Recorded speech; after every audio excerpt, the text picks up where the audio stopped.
Hi! If you're not a runner, this video will make you take that first step. And if you already are an avid runner, this video will make you even more convinced that you're on the right track. In this video, I will give you 15 reasons to why you should put on your running shoes and go out for a run. So let's start. The first reason to why you should run is that your lung capacity will increase when you run. Runners generally have a much better lung capacity than people who don't run. Having strong lungs will help you both in training and in your everyday life. For me, my whole self feels strong when my lungs are strong. From playing paddle tennis with my friends to fooling around with my kids. Running increases blood circulation and oxygenation to the whole body, and that includes the brain. This in turn will optimize the brain's cognitive ability. Running will improve your memory, ability to concentrate, decision-making ability, and reaction ability. The hippocampus in our brain is our memory center, and it shrinks with aging, but studies have shown that it also actually can grow from exercising. Did you know that running stimulates the production of endorphins and that they are your body's natural painkillers and mood elevators? If you're a runner, I'm sure you know it's the best thing to do when you're on a bad mood. Running also reduces the levels of the body's stress hormones, such as adrenaline and cortisol. People who exercise have a higher stress resistance and can handle a stress reaction better. The ideal situation would of course be to experience no stress, but you can to a certain extent prevent the negative impacts of stress on your brain just by get out and run. I always try to prioritize my runs, even though I'm stressed, since that will make me a better person both to myself and to my family and friends. And if you feel less stress, my guess is that you also feel happier.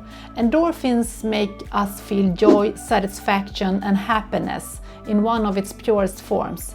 Running also increases the amount of dopamine in the body, a substance that gives you a feeling of well-being, and you will be less available for mood swings. Running at a low or moderate level has been shown in studies to strengthen the body's immune system in the long run. But the body can also be more receptive to virus hours immediately after harder workouts. Recovery and nutrition intake are therefore an important factor in reducing the risk of an infection. It is also said that since running increases breathing rate, it will also to some extent help pushing bacteria and other pathogens out of your lungs and airways. Then the pathogens aren't able to cause an infection. When you run, you will increase your bone mineral density. This is because running is a high impact activity, so the shocks will make your bone get stronger. It can also reduce the risk of more serious conditions such as osteoporosis. So you're only one run away from a stronger skeleton. Since you will be increasing your body's blood flow when you run, you will then also improve your cardiovascular health, keeping blood pressure and cholesterol at a good level. This will reduce the risk of cardiovascular disease. Running is an energy-intensive activity, which will help you maintain weight, and it can also be a way to lose weight. But it's important that you consume enough calories so that your body don't use energy from your muscles. I rarely have appetite when I've been racing or after a long run, but I always force myself to eat something to boost recovery. I don't think that weight loss should be your only motivation to run.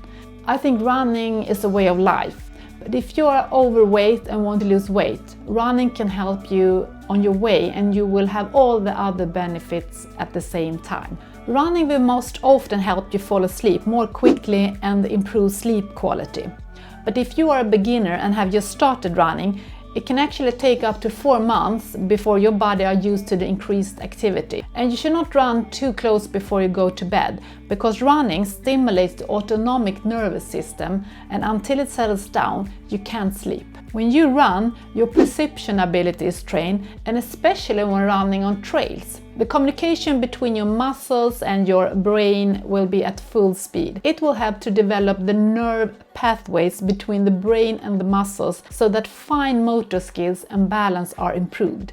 When you have good balance, it will of course reduce the risk of falls and fall injuries. By running, your fitness level will increase, and it means that you also will have more stamina in your everyday life. Don't see it like running takes time from your family or from your job. It rather gives you more energy to be with your kids, and you will have more energy at work. Running is a weight-bearing exercise that builds lower body strength. And if you're running up a hill, your muscles will be even more challenged. Since I'm a long-distance runner, I mainly work on my slow twitch muscle fibers, but it's easier to develop more muscle strength if you're a sprinter, because your body will then use more fast twitch fibers. As long as you are fueling your body with enough calories and protein, running can help build muscle and increase strength. I started running with continuity when I had child number 2, and one of the main reasons for that was because it was time efficient. I didn't have to go to the gym, and I could squeeze in it when the time came.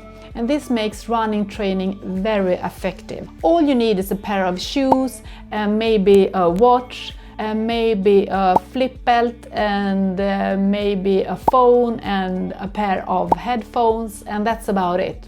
Unless you're going out for a long run, then you should also bring some energy. But jokes aside, running can be very time efficient. If I can, I will run with a friend or my brother. And if you have a stressful everyday life that makes it tricky to see your friends and family, try to convince them to join you on a run. Running can also serve as a bridge to meet other individuals with the same interests as you. And you can also join a running club to hook up with other experienced runners who can offer you advice on all things around running. If you want, you can spend a lot of money on running gear, but once you have bought a couple of running shoes, you're almost set to go. So I would like to say that running is cheap, and that is the case when you are new to running. But as with any interest, you will probably want to spend more money gradually. Maybe you want to run a race, or maybe you want to buy some more advanced running shoes. Running is of course not a universal solution to all of our physiological challenges, but it's inexpensive and it's chemical free. But as with any pill, the right dose is the best. Too much of a good thing can have negative effect on your health, and then it's best to take a step back. But if you challenge yourself in a way that feels good to you, running will give you many benefits in life. In this world where phones bombard us with stimulation, running for me is like meditation. When I gotten a bit into my run, I will get immersed in the present moment, and I will be conscious of my breath. If you know someone who needs a reason to start running, feel free to share this video with them. Or they can watch this video where I share my top 10 beginner tips. And if you like this video, please show your appreciation by giving me a thumbs up. And have a nice run. See you soon. Bye!